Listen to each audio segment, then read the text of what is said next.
Hi guys, welcome to the tutorial of Java programming for beginners, and today we will learn the history and basic history and some oops concepts of Java. So let's first see the basic history of Java. Java was developed in 1991 by James Gosling. So this is the guy who developed Java in 1991. Okay, and first it was named as oak, as there was one tree outside the office of James Gosling, so he named it as oak, which was later changed it to Java, from Java coffee. So when we see the Java logo, we can see a cup of coffee. So this is because they named it after Java coffee. And then later it was released by Sun Microsystem with the promise of write once, run anywhere. Okay, so this is the basic history of Java. So next we will discuss about some features of Java. So the first feature of Java is because it's a portable language. So what is portability? So portability is how easily one can take a program and run it on all of the platforms. Like we can run the Java program on microwave oven, on coffee machines, and on washing machines, music system. We can run Java program anywhere which is Java enabled, right? So this is the portability of Java. So the next, let me tell you how we achieve the portability. So basically, when we write a Java program, it converts it into the byte codes. So how it does? So here we write a program, and this program we wrote in Java, and then we compiled it. And compiler will check for any error. If there is any error, it will throw the error code and ask the programmer to check it. And the compiler is basically JVM, Java Virtual Machine. So if there is no error, it will generate the byte codes, and we can use these byte codes on any of the Java enabled system, like pager, like a PC, like a mobile phone, any of the machine which is Java enabled, we can run these byte codes. Okay, and the next one is security. So it is actually very important point, because when sometimes we download any software or any program from internet, it can be a virus, right? And a virus can gather your personal information and send it to the hacker, which can later hack your machine, and suppose he can hack your bank accounts and other important information, which is your personal information, right? So Java is secure language because it achieved this protection with applet to the Java execution environment, and not allowing it access to other parts of the computer. We will discuss this in details in our later tutorials. Okay, so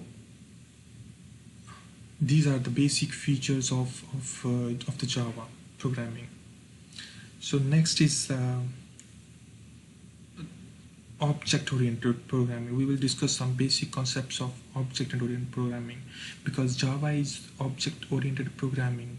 So we must learn some basic concepts of object-oriented programming, or OOPS we call it, to understand what is the Java, what is the functionality of Java, how it works.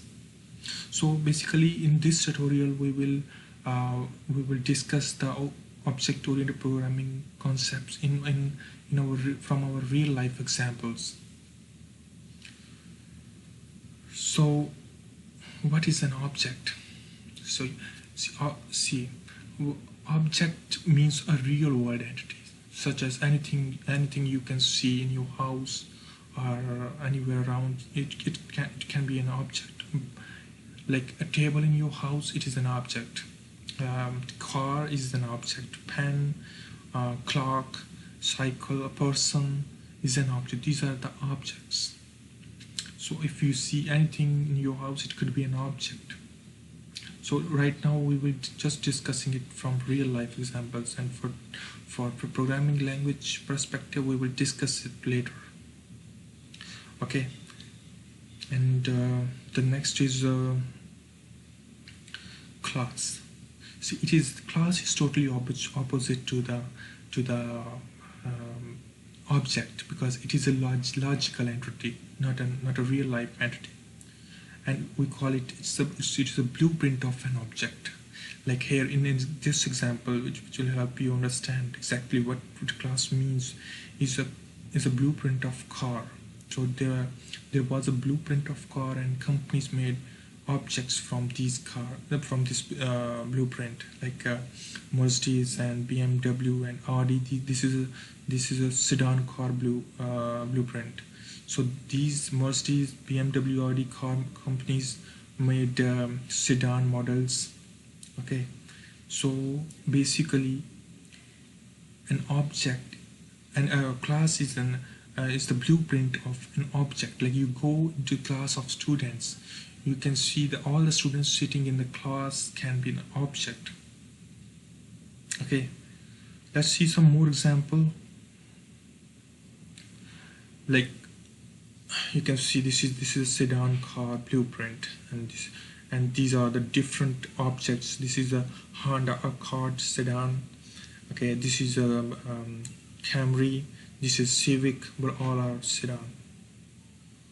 Okay, and this is the SUV blueprint, and this is SUV object. Okay, and this is a Highlander object. Okay, the car is a real world entity, is an object, but this is actually SUV class object. Okay, so and okay, and this is dog class. Okay, so dog class, there can be many species of dogs. These are the different species of the dogs which are real world entities, and we can call them an objects. But basically all of them are dogs. They belong to dog class category. Okay, so this is a class of students, and students are sitting in this, and we can call these students an objects. Okay, so I hope you understand what exactly the class is. This is a logical entity. Okay, and it's a blueprint of the object. Okay, and our next concept is which is abstraction. So what is abstraction? Basically it is hiding the internal details and showing the functionality.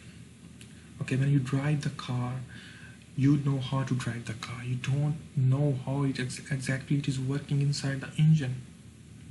Okay, the engine is working of engine is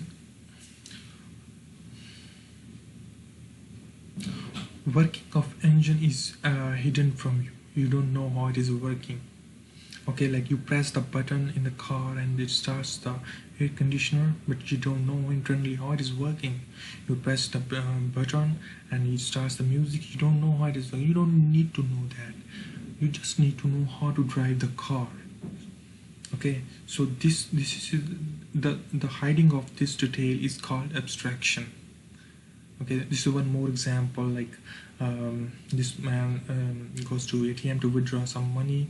He insert the ATM card and press some buttons and get the money, but he doesn't know how exactly it is working inside the system. Okay, so this is called abstraction. Okay, so next is the encapsulation. So what is encapsulation? Like you can see in this this picture, there is a capsule and there is a medicine inside it. So why do we insert medicine inside the capsule? We there are some tablets we can use, but why we use capsules?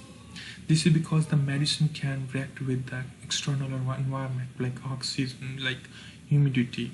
So to save the medicine from external entities, we insert that medicine into the capsule. Same way, what is most important for an organization is its data, right? I as a shopkeeper, I don't want to share my customer details, phone number with the other shopkeeper. So what I does is I hide my all that details of my customer information from the other. I will try my best to save that information. Okay, so this is called encapsulation. Okay, so the next step is inheritance. It is very interesting concept. Like we inherit our property from our parents, and they have inherited our all their property from their parents. So this is called inheritance, right? Suppose my grandfather had some property from some land, and my father got that land from my grandfather, and then I will get my land from I will get the land from my parents. Okay, so this is called inheritance. I'm getting the properties from our ancestors, or in the programming language, getting the properties from the other classes, okay, which are called parent classes. So this is called inheritance. Like suppose your father has eyes of your grandmother, and you have your father's eyes. So basically you are inheriting that property. Okay, this is called inheritance. It is a very interesting topic. We will discuss it later. Next is polymorphism. What is polymorphism? When one task is performed by different ways or ability of an object to take on many forms. Like this is a dog object, okay, dog class, but they are like barking in different ways. They are all dogs but barking in different ways. Okay, this concept is called polymorphism. Okay, so next in the last we will discuss the one simple Java program. Okay, so this is a simple Java program. Okay, so this is a this class keyword is basically to define the class name. Okay, this is a hello Java is class name, and this is a curly braces start.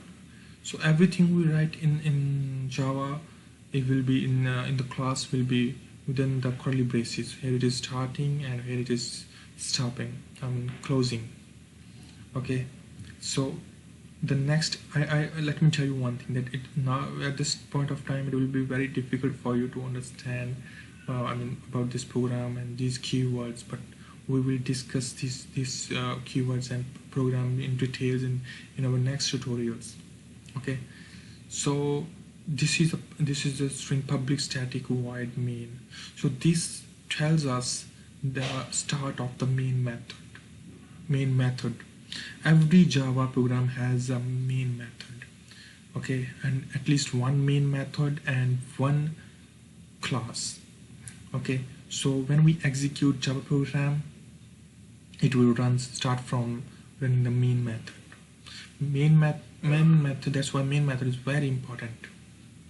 Okay, so the main method, and then we have to write everything in main method, and starts with the curly braces, and here it is closing.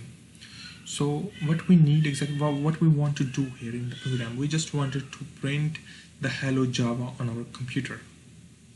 Okay, so this is the syntax to print anything, and println will print anything. Okay, the system.out We will discuss this about in later this syntax.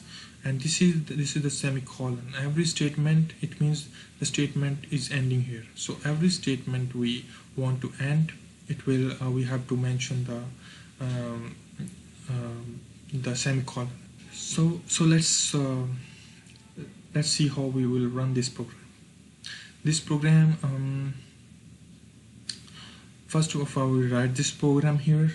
Okay, this is the source code, which is this source. This is the source code, and we will save it with name hello java.java. Okay, so it is very important to save the name of the program with the class. Okay, but we will discuss it in detail why we need it when we'll do practical. We will discuss about this. Okay, so we will save it with hello java.java, and then we will compile this program. So when compile this program, it will check for any error. Suppose we missed the semicolon here, so it will throw an error that there's some problem in the code. Okay, so we need to fix that, and we need to enter the semicolon and compile it again. Okay, so the compiler will compile it, and how exactly we will compile it? We need to write java c hello java.java and press enter. So that's how we compile it. Okay, so if there is no error we found, the compiler will generate byte codes and generate the file with the dot class. So it will generate a class hello java dot class. Okay, so we can't read this file. These are called byte codes. We can't read this. This is just for this is for the JVM to read. Okay, so to run this class file, we need to enter Java and hello Java. We don't need to mention dot class with it. Okay, so when we will run it, it will automatically find for the dot class. Okay, hello Java dot. That's why it is important to save the file with the same name as of the class name. Okay, so when it will run this command, it will print hello Java on our screen. So this is our basic program. Okay, so guys, this is my first tutorial. Please tell me how you like it by clicking on like button, and if you like it, please subscribe my channel. Thank you very much.